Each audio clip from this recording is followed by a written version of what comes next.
When I started with polymer clay, more than 30 years ago, I made troll faces and hands. Small stuff with mostly one color clay, flesh and white. After doing that for a while, I made some smaller characters, and then I started to look at the different techniques available, like caning, color blending, and that kind of thing. And that led me into caning, making flower canes and picture canes, but small items, tealight holders, pendants, smaller stuff. A lot of beads. Many of the canes do lend themselves very nicely to beads. But I am not a jewelry maker uh, by heart. I enjoy making the items and testing out the techniques, but I don't wear them myself much, and there's only so much you can give away. So I had a break, a year, where I did most paper craft, and now I have broken out my clay again and want to play. But this time I want to make something big. I kind of like the idea of making a tea light holder, but it I don't want to make a small one. I want to make a big one, and filled with canes, cane pattern all over the body. And I wanted to have a hidden shelf inside, a box inside, when you turn it around. I think I'm better at caning than drawing, so let's see if I can make it. I think I want canes all over, just with black lines in between. And I want the cat to be as big as my oven can take. So I'm going to need a lot of canes. When you look at the cane is not.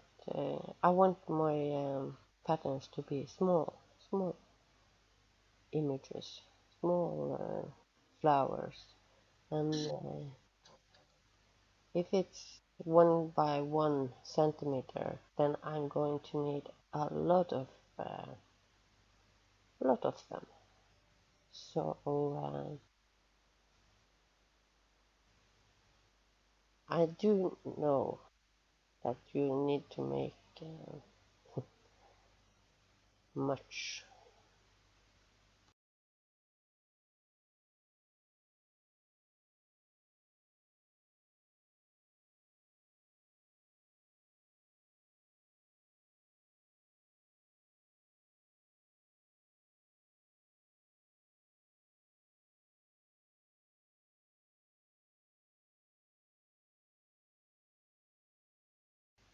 If you want to follow me and see how I do it, that would be very nice. And if you got questions, please comment under the video and let me know.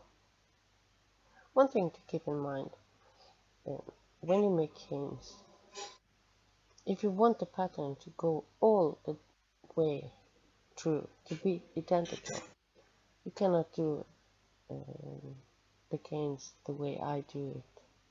I prefer to do it.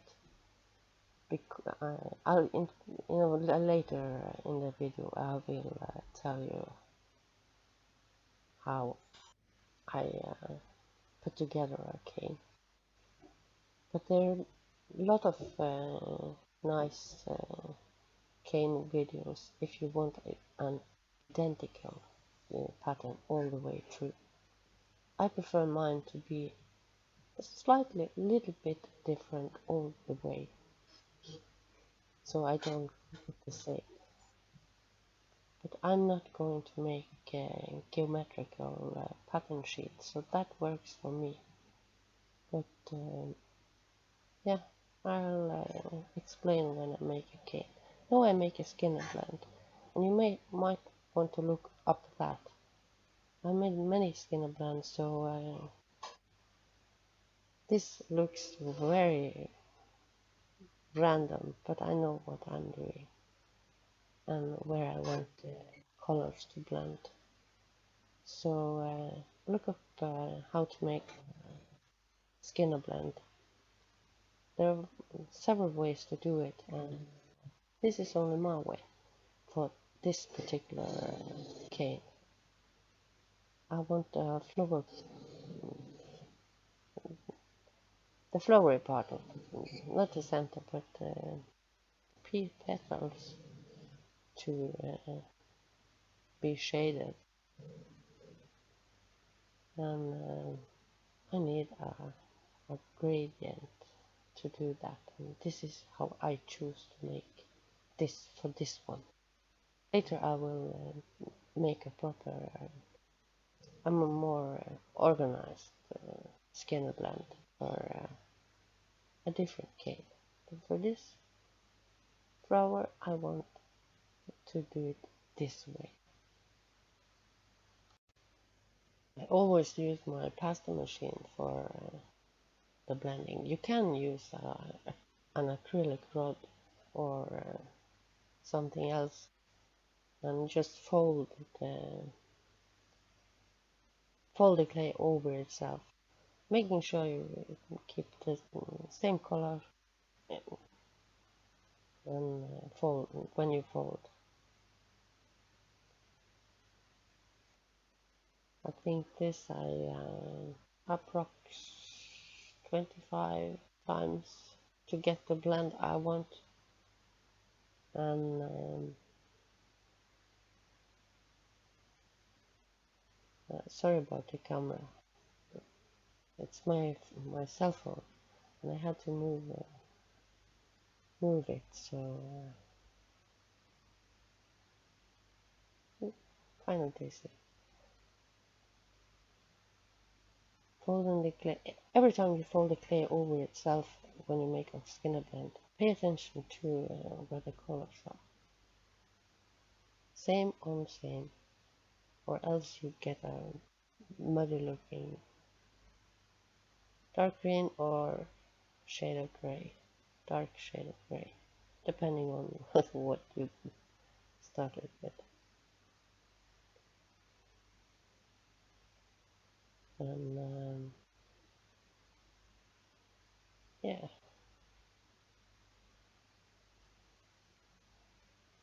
blending the clay can take a little bit of your time, but I find it nice thing to do. And if you don't know what to do one day and want to do something crafty, you can make a skinner blend or just take two blend colors. It's always nice to blend your own colors so you have something to work with later, because the clay can be stored as flat sheets.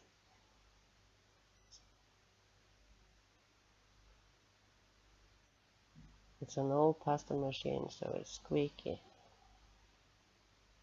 but it works, so I'm not going to buy a new one until it fall apart. I think the blend is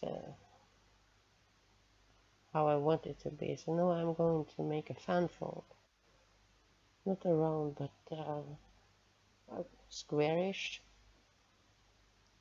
cane.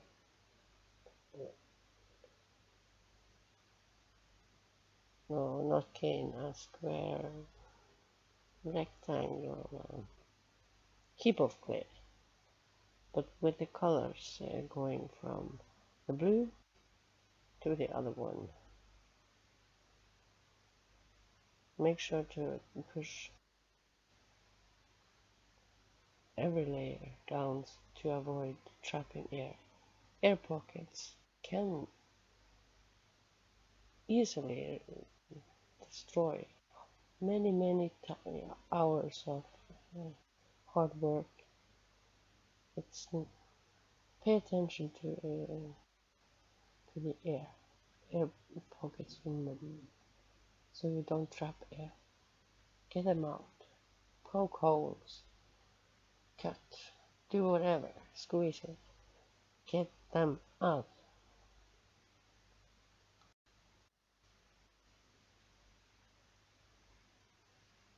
The edges, my edges turned out not even, but that's not a problem. If they, I just push them in.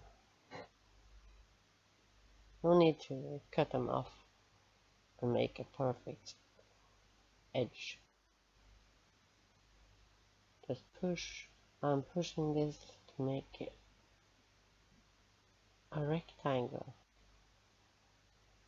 so I can continue making my flower pot. Pushing and stretching a little bit. Right now I cannot see, the edges are distorted. You do not get what you see. The pretty stuff is inside. And no, I started on a cane, and I choose to add a little layer of gold, Fimo effect on one end, on the blue, and then I'm going to cut this, adding. I'm cutting this in 5. No, in my way of doing this, you don't need to be precise. Nature is not about everything being nicely organized. I love a little bit of randomness and that things are not always perfect. It's handmade. It's and this is going to be mine. And just all I started when I made canes, I wanted them to look perfect. And that's I would recommend you to start by learning the basic things, the basic shapes and the blends. So when you have learned the rules and know what is happening, what's actually happening when you squeeze a cane, then you can break the rules and go your way. First you watch videos and learn to make a cane that do not change, that stays the same all the way. You do not, maybe you do not need to make so many, but I would recommend learn to do perfect, or as close as perfect as you can, so you get an idea of what is happening when you make canes. A lot of nice cane maker for beginners out there. Tiny Pandora is one. Go and look at the earlier videos, and I can put the link under this. But she explains things slowly, and but when you go to her channel, select the videos and sort by oldest.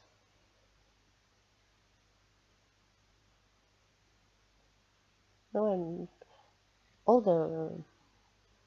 the lines in a cane are made up of small flat sheets, and I wanted this to have 3. You see the gold, all the gold I put on the top, when I cut it in 5 and assembled it, stacking it so it overlap. Oh, you kind of think explain. You have to just rewind the video to see, and that made the gold turn out to look like small dots inside. That's what I wanted. And then I want the lines for added interest. This is going to be a small design, so contrasting in colors I think is important, because in tiny canes a lot of details, that's not so good. It will you cannot see it. It will turn into mush. And this is one cane. I'll have to see you in my next video. Until then, check out Tiny Pandora.